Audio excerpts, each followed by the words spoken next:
Вину в пьяном вождении признала, а в аварии нет. Незначительное столкновение Kia и Hyundai на перекрестке Мамадышского тракта и улицы Натана Рахлина привлекло повышенное внимание автоинспекторов. Один из водителей находился в состоянии алкогольного опьянения. Этого он не отрицал, но пытался убедить всех, что в аварии виновен другой водитель. Мнение обоих у Айгуль Батрудиновой. В состоянии алкогольного опьянения я виноват. С этим я согласен. А зачем вы сели пьяным за руль? Каюсь, виноват, он меня подрезал, он в меня врезался. Что выпил перед тем, как сесть за руль, мужчина говорил неоднократно. С этим нарушением водитель Hyundai даже не спорил. А вот с тем, что в аварии есть его вина, он никак не соглашался. Объяснил, что его увезли на медосвидетельствование, а когда привезли обратно, сказали, что авария произошла по его вине. Хотя сам он считал, столкновение спровоцировал водитель Kia, который якобы его подрезал. Из приора мне. Подписывай то, что ты виноват. А вы считаете, вы не виноваты, вы как просто...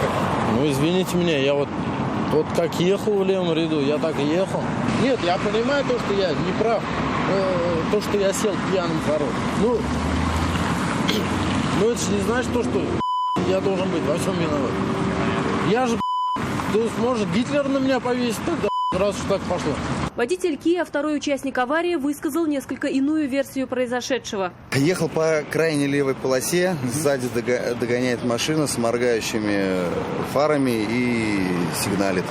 Пытаясь пропустить человека, он ныряет в этот промежуток, может, видите, вот здесь на светофоре.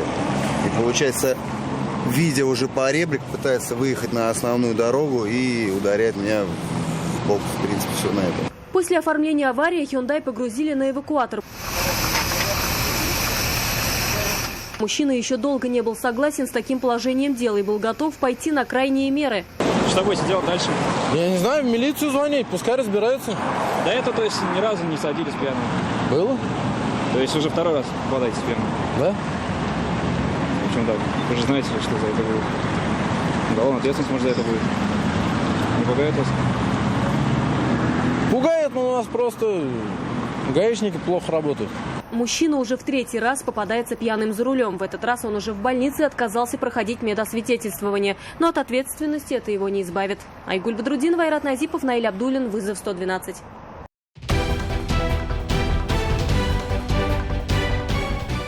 Происшествия и аварии, трагедии, героизм спасателей и сила закона в программе «Вызов 112» на сайте tnv.ru и на YouTube-канале ТНВ. Подписывайтесь.